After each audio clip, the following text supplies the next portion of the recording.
Shalom, shalom. This video is about the gospel portion of Parashat Vayechi. It means and he lives, and it is from the gospel according to John chapter 13 and the first 19 verses of John 13. In the Torah portion, we read about Jacob's death and his last words to his son and to Joseph. And in the prophet portion, we read about King David's death and his last words to the young budding King Solomon. In this week's corresponding gospel portion, we read Yeshua's last words to his disciples before his death by crucifixion, in the night before. It stands to reason that the Torah and the prophet portions enlightens our grasp and understanding of what is happening in the gospel portion. Good day, my name is Barney de Klerk. I'm not a Bible teacher, I'm a student of God's Word, and I love sharing with you what I'm learning from the weekly scripture portions. The moment that you realize this gospel portion and this passage is about Yeshua's washing of the disciples' feet, you probably thought that you've been there, you've done that, you got the t-shirt. In fact, it's a nice, comfortable, old t-shirt so that you can sleep in it. But there often are hidden gems in familiar old text that makes it worth taking a closer look to see what we've been missing out on before. During the Last Supper Passover meal, Satan entered into Judah, the man from Keriot. Remember, you may know him as Judas Iscariot.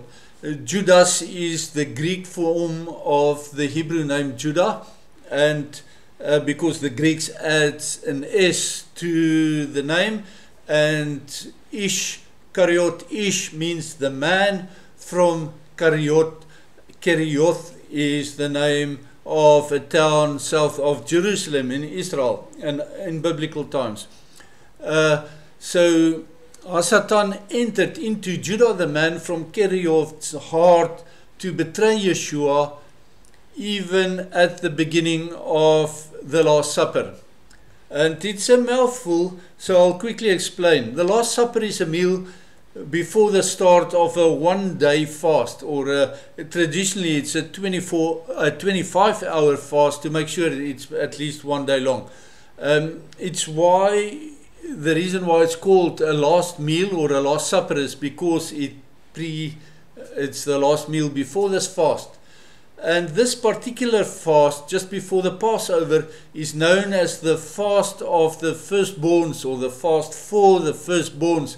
And it refers back to the first Passover in Egypt, during which all the firstborns who were not protected by the blood of the Passover lamb, they were struck down by the destroyer. It was the last meal also that Yeshua had until he ate broiled fish on the day of his resurrection, which was more than 3 days later. But the name Last Supper comes from the fast for the firstborns.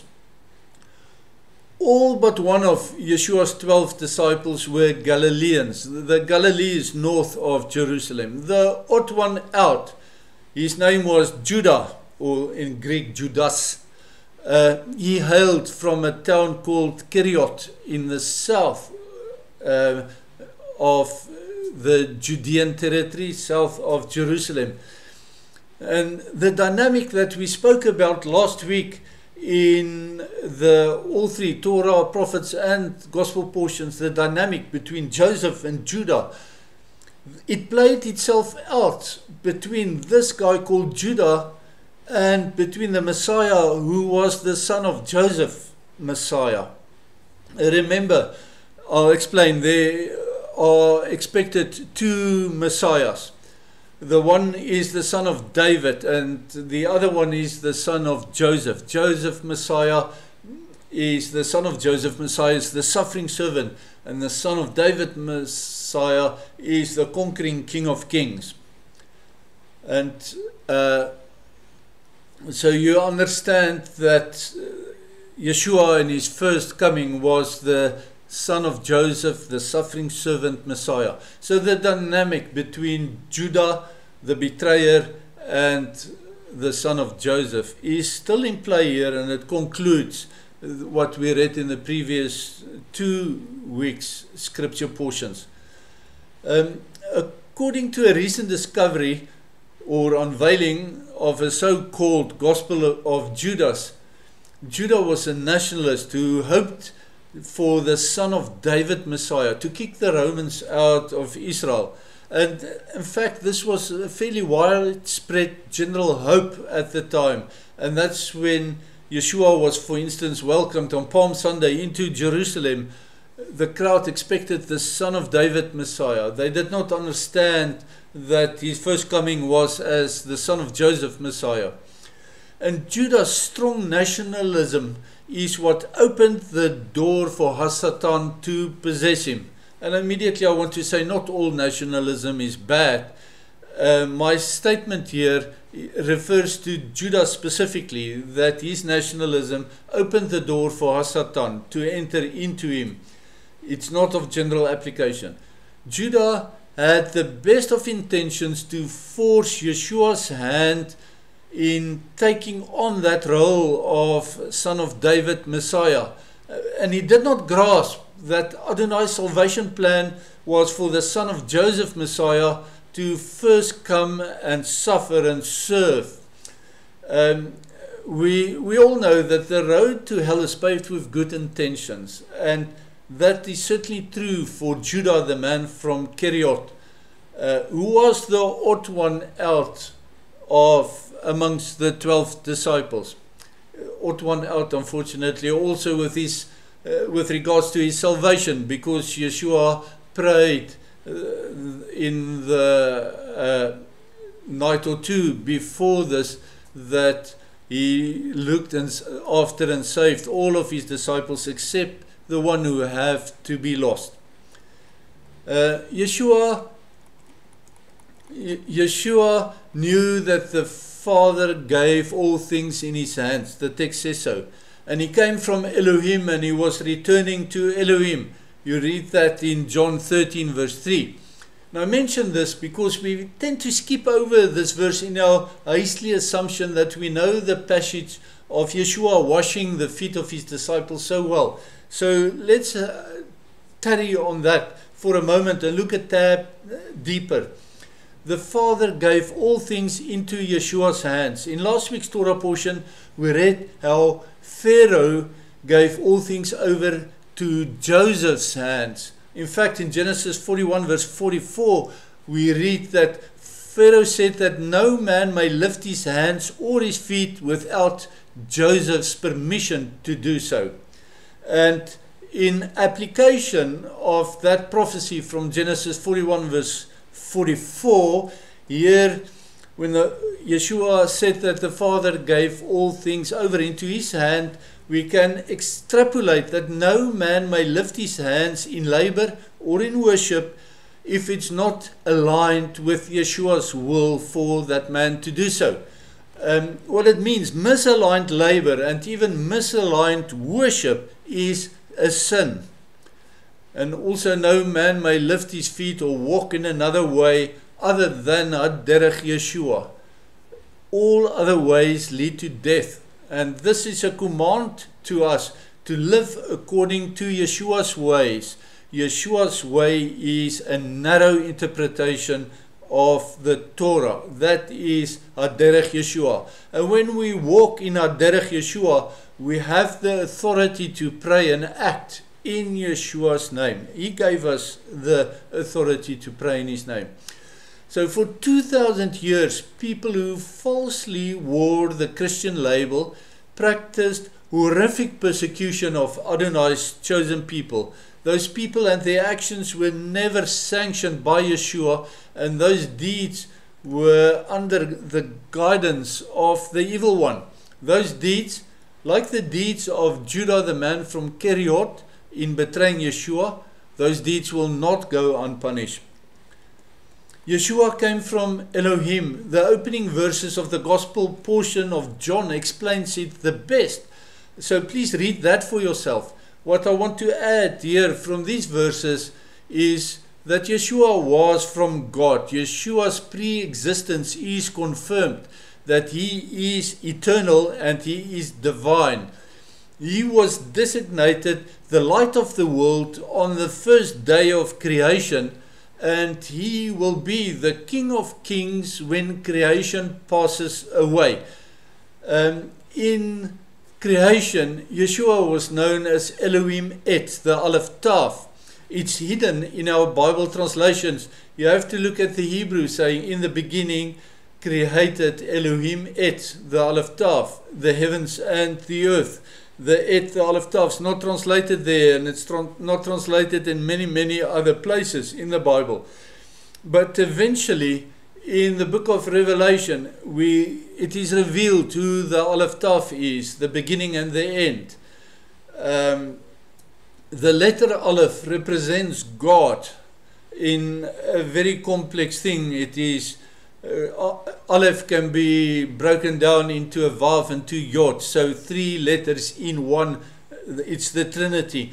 The Aleph written out in a word, the Gematria adds up to 26. 26 is the number of Adonai's holy name. And many more ways. Aleph represents God the Father. And Tav is a mark. It's the covenant of the cross. So Yeshua is the beginning and the end, the Aleph and the Tav, and in himself he is without beginning and without end. Yeshua returned to Elohim, as he said here in John 13. He created the world, he came into the world to work out his redemptive plan, to save the world, and then he returned to God to prepare permanent dwellings for his creatures, for us who walk in his way. In history we read that Julius Caesar had a famous quote after he defeated Pharnacus II of Pontus in the year 47 BC. His quote was, Veni vidi vici. It means I came, I saw, I conquered. And we know that Yeshua is the only one who can truly say so. He came, he saw, he is victorious. In the fullness of time, Yeshua will once again come from Elohim to judge and restore all things during his millennial reign, and then he will roll up the heavens on the 8th great day to return to Elohim. And we too, as the temporal, will pass away and we'll step into eternity. In this light, we must consider Yeshua's demonstration of servant leadership by washing the feet of his disciples. Remember, he even washed Judah, the man from Keriot's feet. What does that mean to you? Also, if you have any thoughts, please let me know in the comments below. What do you think? Why would Yeshua, knowing that Satan entered Judah from Keriot, Judas Iscariot, why would he still wash his feet? In our local Bible study, I asked the same question, and someone said that Satan wanted Yeshua to kneel before him during his temptation of Yeshua, early in Yeshua's ministry period of 70 weeks. This washing of Judah's feet was what he desired, Yeshua to kneel before him. But Yeshua's kneeling before him to wash Judah's feet was not a victory for Satan at all. It actually set him up for a greater fall. And then somebody else in our Bible study group said that Yeshua was wise to Satan's entry into Judah, but yet he washed Judah's feet, as even then Judah was given an opportunity to repent and to make teshuvah. The love and the humility of the Messiah, son of Joseph, the suffering servant Messiah, is beyond human understanding. However, when he returns, he will not be the one who, or he will be the one who wash his feet in the blood of his enemies as he tramples them in future. His role will be very different then, and we have to know, who do we worship? Because in this week we finished the Torah book of Genesis in our Torah studies, it's customary for us to say chazak chazak v'nit chazek. It's the Hebrew expression comes from Joshua. It means be strong and be even stronger. Chazak chazak v'nit chazek. It's encouraging us to keep the faith and to be men and women of faith and to be strong in our conviction and endure to the end. I pray that Adonai Eloheinu will bless you and keep you, that He will shine His face upon you and be gracious to you. In fact, He already has been gracious to you through Yeshua, who opened the door for you to come to Adonai, our Creator, in time. I pray that He will provide for your every need and that He will give you shalom. Shalom, shalom.